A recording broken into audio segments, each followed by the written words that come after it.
Hi, so welcome to this talking session.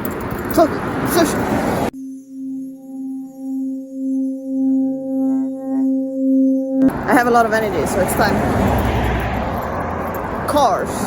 Spain is beautiful, and I have moved away from the city and I've moved away a bit more to the countryside, and I have noticed a lot of things.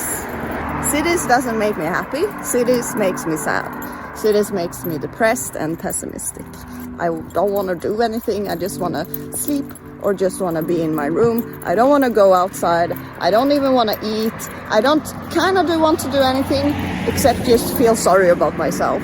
And not always, obviously, but it's so easy to get stuck in sadness. When you're used to being sad, sometimes it can be hard to break that cycle.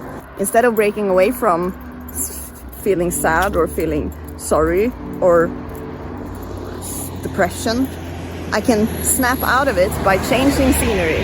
And I always forget about it when I am in the sadness, when I am in the low parts.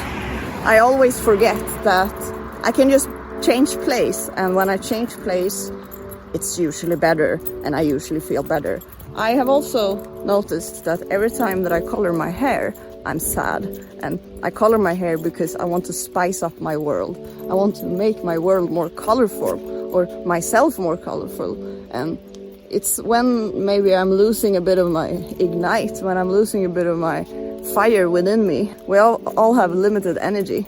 We all have, it's probably called something, in yogi language. I think it's prana, but we all have limited energy, and we need to kind of get back our energy.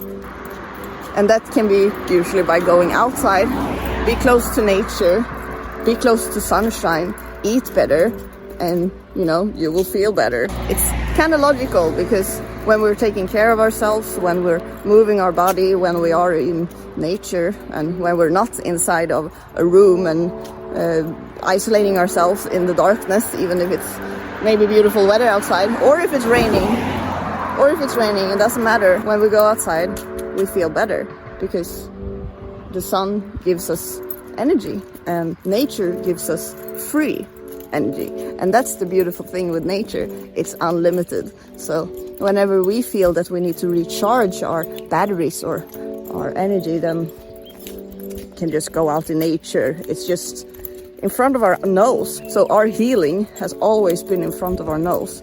We don't need to become yogi masters, or we don't need to travel the world, or we don't need to live a nomadic lifestyle or whatever. We need to be close to nature. That's all we need.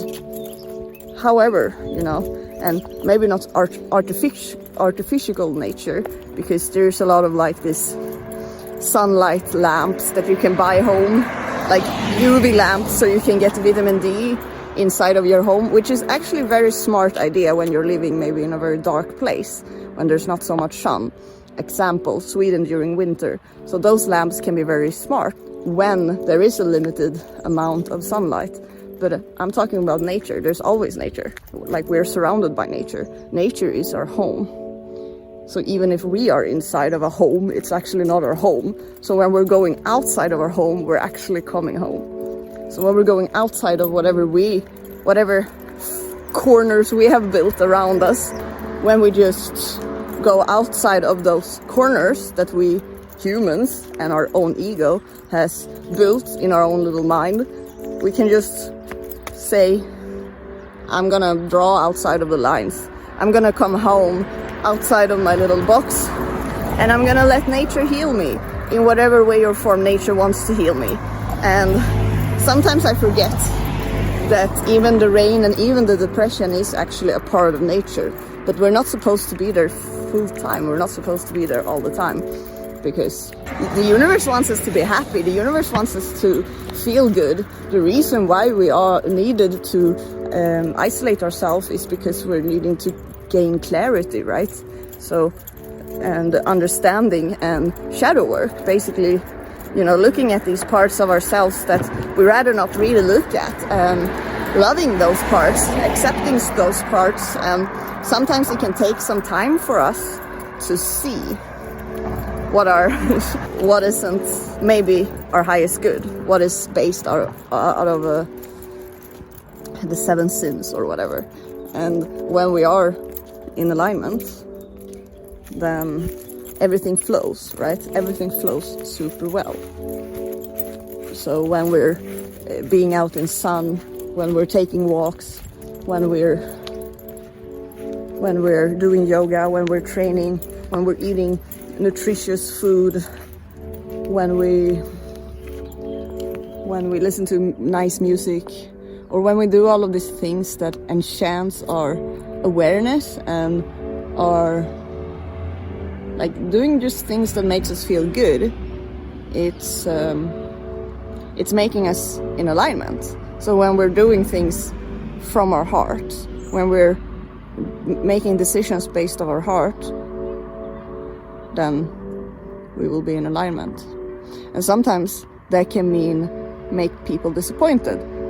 So sometimes we need to follow our own heart, and when we do that, we can make other people in our lives disappointed. And that's when we need to realize that our self, like our heart, should always be first priority. Because usually when people get disappointed, it's because they don't really understand the reason of why we're following our heart. But later it's usually more understood. So for an example, I'm probably gonna leave Europe in a couple of weeks, and my mom is not really super happy about that decision. And I am gonna leave. I am gonna do that, even though my mom doesn't want me to leave. So my mom wants me to stay in Europe. I don't want to stay in Europe.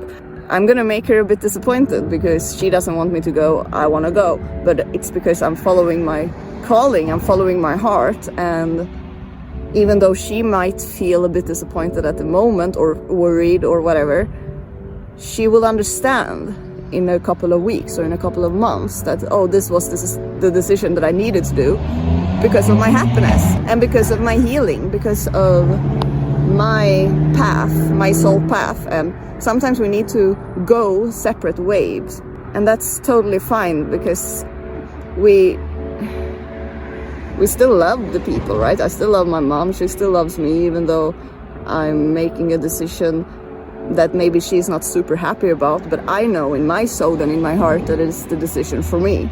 And if I know that completely sure, not making like a spontaneous decision, but actually knowing it, then I should follow it. So that's what I'm gonna do. But I'll talk about that later, because right now, you know, I'm gonna end this video. So thank you for watching. I don't know, but it was nice talking to you. Always nice talking to you. I will see you in the future again. I will see you in the future again. So we have already met in the future. Subscribe if you haven't, and if you want to follow my journey. I do a lot of things here. It's not too many things, to be honest. It's just like music, art, I talk to the camera, and I travel. So it's like 4 things. It's not too much, actually.